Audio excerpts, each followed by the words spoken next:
Greetings and namaste, everyone. Let's begin with a prayer. Heavenly Father, Divine Mother, friend, beloved God, Jesus Christ, Babaji Krishna, Lahiri Mahashaya, Swami Shri Yukteswar, our beloved Guru Deva, Paramahansa Yoganandaji, saints of all religions, beloved Swamiji, we lovingly bow before you all. Divine Mother, great masters, give us the courage, the strength, the willingness, and the fortitude to meet our tests with great energy, great willingness, great effort, knowing as they come to us that they are perfect opportunities for us to develop spiritual strength that goes deep and that helps us to feel our oneness with Thee.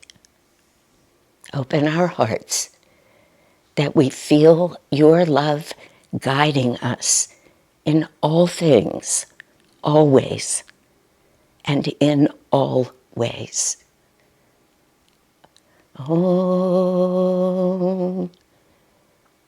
Shanti. Amen.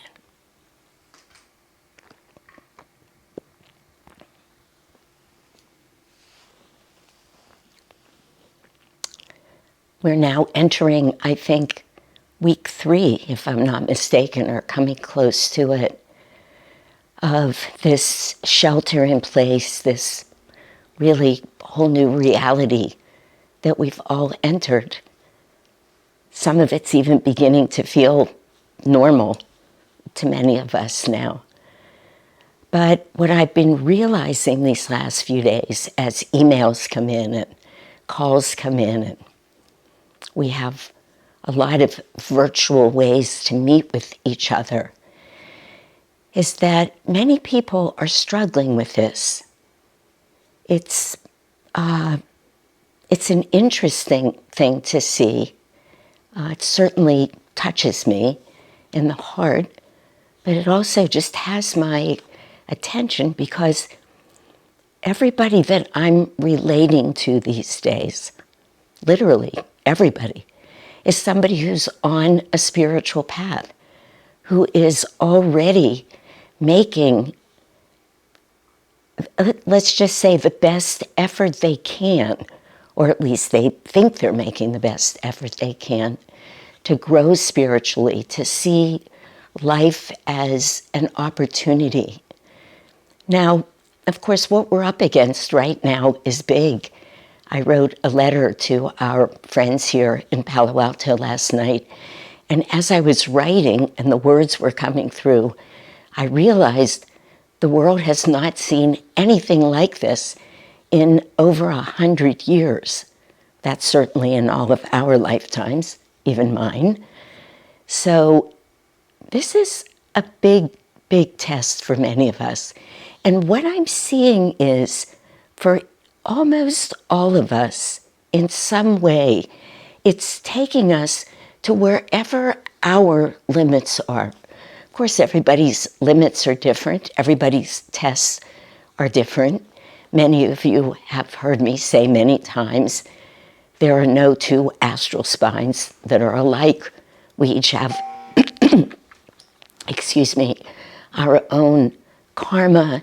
So the tests are not only going to be different, but how we greet them, even in a way, if I can use the word, how we're supposed to greet them, is different because they're handmade specifically, or God-made specifically for us.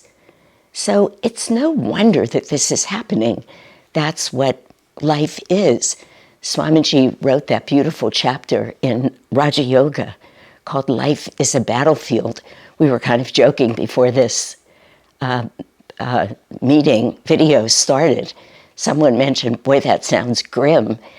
And it does, in a certain way, accept that the battlefield is this ascending journey through our astral spine that leads us to pure spiritual freedom. So it's a great battle to get to fight. And very much like Krishna said to Arjuna, if you don't fight, everyone dies. In the same way, really, we have no choice right now. Our choice is just to lay back and die spiritually. So, of course, we're going to keep fighting. And in that sense, there's that wonderful kind of challenge to it. I couldn't decide when I was just thinking about this talk if this came into my head or did I just read it? And I'm not certain, but it dawned on me that what we're going through right now is like a spiritual gymnasium. And if I read it, it might have been Riemann that used that phrase in his blog. But whether he did or whether it came to me or both, it's a perfect analogy. We're walking into a gymnasium. There are many ways for us to work out. We always get to choose our level. Am I going to pick up a 5-pound weight or a 10-pound weight? Am I going to push 10 pounds or 50 pounds? Well, how many reps do you want to do? How strong do you want to get? And we get to make that choice. And any of us who have ever been to the gym, or even the proverbial gym, know it's hard. It's a challenge. That's why we go there.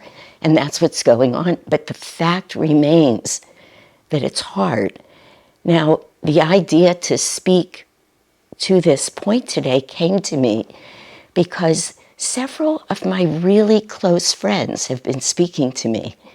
These are people who have been on this path for decades, some of them many decades. And I see them, but they're also coming and speaking and saying, wow, I'm actually more anxious than I thought I would be. A very dear friend said to me a couple of days ago, I had to acknowledge to myself recently, I'm depressed. It's depressing for me to have to to let go of all of the ways that I'm used to, not just sharing and socializing, but certainly that, but how much satsang and the company and those of us who live here in community, we actually walk around and see each other all the time, and we get to feel right now how much our daily routines, which are beautiful spiritual practices, keep us elevated or help us stay elevated is probably more accurate. And boy, let's look at what happens when all of those opportunities go away. And we need to actually come almost completely inside to find that strength and that path to keep our consciousness raised and uplifted, to feel joy, to find inner peace. It's been challenging a lot of people. It makes sense to me. My heart goes out to anybody and everybody who's finding it hard, though I think we all know something being hard does not necessarily define its worth. And we know that. We know sometimes that the harder things are, we either know it in the moment or we look back later and we feel very grateful for it. We see the ways we've been able to grow and change how we approach our spiritual lives because of it. But nonetheless, watching people we love and care about struggle in the moment, I'll just speak for myself, it can be very hard for me. And I get it.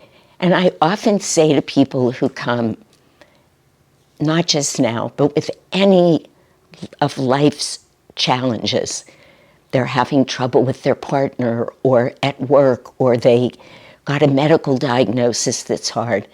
And I often say it would be very easy for me, because of who I am, to sit and just hold you and say to you, I'm so sorry, you poor thing, and just let you cry and cry or complain. But that part in me that knows all too well what the spiritual path is about never allows me to only do that. Not that I would never hold people, not that I never give people a chance to just express their pain. But if we leave it there, we are not doing ourselves or anyone else any justice. It's not what we're trying to do here. What we're trying to do is take all of that energy, that emotion that's a reaction to the challenge in the world, totally understandable, and raise it up. I was realizing the other day that when I've been practicing medicine, I've seen many people who have broken bones. And I learned after a certain time that if I actually told people, if I said, as soon as they came in with a cast on, because I'm not an orthopedist, I was never putting the cast on, if I said to them, I want to tell you something, this is going to be really hard. People look at me, you think 6 weeks in a cast doesn't feel like it's going to be hard, but it is hard. There's a very high incidence of self-harm, self-mutilation, actually. It's been demonstrated in studies with people who have casts on. There's something about losing the function of any one of our body parts that literally starts driving people crazy. I mean, very sane people. They are almost to the person, or they have been, grateful that I've said to them, get ready. This is going to be tough. When you get there, know that it's a usual and understandable reaction.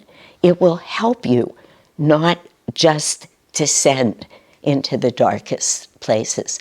When that came to me the other day, I thought, let's have a talk about it. For those of you for whom this is really not feeling hard, great, that's wonderful. But for those of you who are finding this challenging in any of a myriad of ways, I want to say to you, I get it. It really is, it's hard. I won't say it's meant to be hard, but I will say that I totally understand it. And I thought that we could talk about today, or I could talk about, some of the things that we can do when we are up against a challenge like this. I'm aware that some big part of this, most of us know, and I'm sort of putting quotes around that because we know it intellectually. If we really knew it, like Socrates said, to know something is to be it, then we wouldn't be struggling with it. But it's there for us to tap into. Because of that, I mean, at least intellectually, because of that, it makes it a little harder to make it fresh and alive. But here is what I want to say first. We all know that the best way to go about meeting our challenges is to change our consciousness. That we can rarely think our way through any problem like this. Most of us know that will not work. So the first thing we need to look at is how do we go about changing our consciousness right in the midst of the challenge. I was listening to a talk that Swamiji gave years ago, but in that talk, he was reminding us of something he had written in the path, a moment when he was having a period of moods, and he had gotten himself into a mood that he couldn't get out of. This was Swamiji now, speaking about this. And he was trying, of course he was trying, but it didn't work. And then in this talk, he said, I realized I had to raise my consciousness. So I willfully, with great energy, with great force, not just that determined willfulness, but conscious willingness and willfulness, raising his energy up to the point between his eyebrows. He said within 5 minutes, the mood that had a hold of him for some period of time, I don't remember how long, it was gone. Now, as I said to my friend the other day, these moods that we get into, certainly depression's powerful. It is a strong hold that Satan gets on us. And while it's not a psychotic disorder where people actually hear voices, it has its own voice. I can hear sometimes, and I'll say to people, you know, I know that feels real to you, but that's your depression speaking. Or that's your anxiety speaking. That's not the part of you that knows better. And I know you know better because I know you. So as hard as it is in that moment when the depression is saying, there's nothing I want to do right now. This is just terrible. I really hate not being able to see my friends. I hate not being able to meditate together. I just don't feel any energy in this whole virtual world. It doesn't work for me. All of those negative affirmations, that's Satan, that's depression, that's anxiety. That will take you right where it just sounded like it would take you as I was repeating them. That is very different than that energy. Hard, yes. It was hard for Arjuna to look at his cousin brothers and realize he had to kill them. But he had to kill them, or he and everyone else was going to die. Truth never changes. It's always there. So we have to decide that we are going to get ready, that when those voices come in, we just say no, and not to try and fight with it. As soon as you go to fight with it, you've engaged with it, it's going to win. I just take my word for it, it will win. But if you raise your energy, you are then, and you draw more energy in and raise it, you are drawing more magnetism. And the interesting thing about magnetism is that when it's raised like that, when we're calling on God, so it's the divine will working through us. It's our choice, but it's coming right from God. It will draw to us energy, comparable energy at that level. If we're allowing ourselves to be stuck down here, you can't see me, but I'm pointing low, that's what we're drawing. When we raise our energy and increase the flow, then that magnetism is magnetizing what we want. There's a saying from the Bible, it's just trying to come to me, but I'm not sure I'll get it right, that Jesus said, basically, to those who have, more comes. Those are not his words, he said it better. And to those who have not, less comes. What does he mean? He was talking about magnetism. If we have that magnetism, if we have that consciousness, it creates a protective wall of energy around us, and we draw to ourselves that which we want and that which we need, that which will help us find our way through these times. It takes a lot of consciousness. It takes willpower. It takes energy, like everything on the spiritual path. But that is really, ultimately, the only way. Now, fortunately for us, we have many ways that we can work that out. We can really try and, the things as simple as getting outside, getting into the beauty of nature, particularly right now when it's spring, looking at the beautiful flowers. Not just are they beautiful flowers, but they're vibrant colors. Colors have energy. They raise our energy. We can do this and always stay 6 feet away from each other, or do it on our own, and it's uplifting. We do it by choosing music that we'll listen to, by choosing not just the company we keep in person, but by watching what do we tune into right now. We have to be good to ourselves. We have to allow ourselves a little room. Maybe we're not yet feeling like sitting down and, wow, we have all this time. Let's just meditate for 4 hours. Many of us can't do that yet. We could before. But right now, the energy of the whole world is very scattered. It's affecting us. So let's be good to ourselves. I myself, who rarely has the time or the inclination. I love movies, but I just don't really usually have the time, or they're not my first choice. Now I'm letting myself watch a couple of movies a week, but I'm being very conscious of what movies I'll watch. Let's not watch as much news, because the news will pull us away from that effort that we're making to live more up here. Let's do everything we can do to be conscious of the vibration that we move ourselves into, so that while we're saying, yes, I will put all of my energy to increase my spiritual magnetism, which is attuned to God, I will be very mindful along the way of what I'm doing, and then I will say, I'm going to do this with joy. I'm going to invite joy in.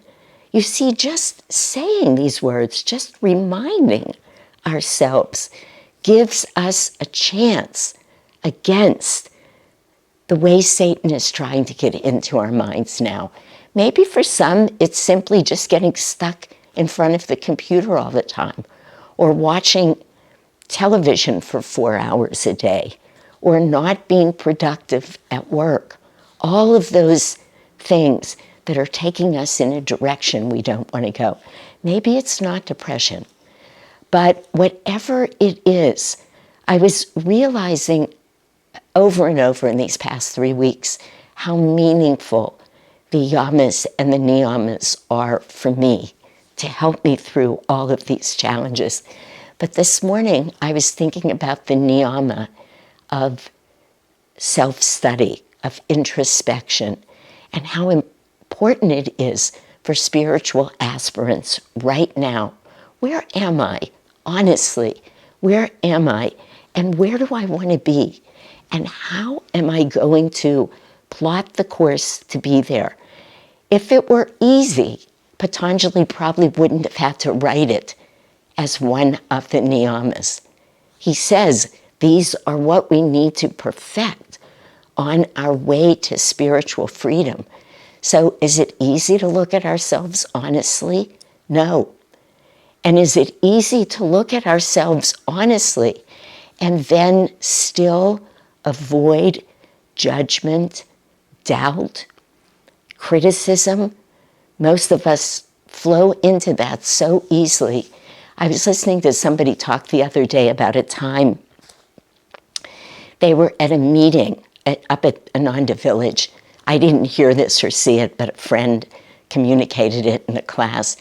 He said, somebody asked the question to the room, who is the room full of all of the early people at Ananda, who helped make Ananda what it is for us today. And they said, how many of you consider yourself as being in the bottom 15% of like doing a good job with your spiritual seeking? And almost everyone in the room raised their hand. We tend, or we can tend, to be critical of ourselves. Don't. Don't let that carping spirit in right now. You tell yourself over and over, I'm doing the best I can, and I will keep doing better. I haven't perfected this yet, as Swamiji said. Inserting that word yet turns it from a negative thought into a completely positive, I will. I'm on my way there. So, swadhyaya, self-study, self-honesty. But then I see where I'm going. This is where prayer demands come in. You sit down and you say to Master, you rush at Master right now. Master, you be here and you help me through this. I will not give in to Satan. I will not. And that whole line from the oratorio where Jesus, do I have this right? Does Jesus come up? Get thee behind me. Jesus did say, I wanted to make sure I wasn't quoting Satan. I had to run through this song. Yeah, get thee behind me, Satan. I know where I'm going. And if I'm not there yet, so be it. This is a hard test. We can tell ourselves that. And we're still human beings. We're still dealing with the human dilemma. But we can and we will, with God's grace, with Master's grace, with all of the magnificent tools that Swamiji brought to us, because we have thousands and thousands of Guru Bhais who are so connected energetically right now. We're helping each other. We will do it. But be good to yourself. One of Swamiji's statements in Awaken to Superconsciousness, I just came across it the other day. He said, most important on the spiritual path. Those were his words in that sentence. I think Swamiji had many most importance because they are, but at least he said of great spiritual significance and importance. Let me put it that way. Make sure I'm quoting him accurately. He said, don't be impatient.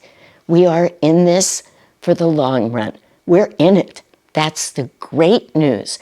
We're moving ahead. We are not running a marathon.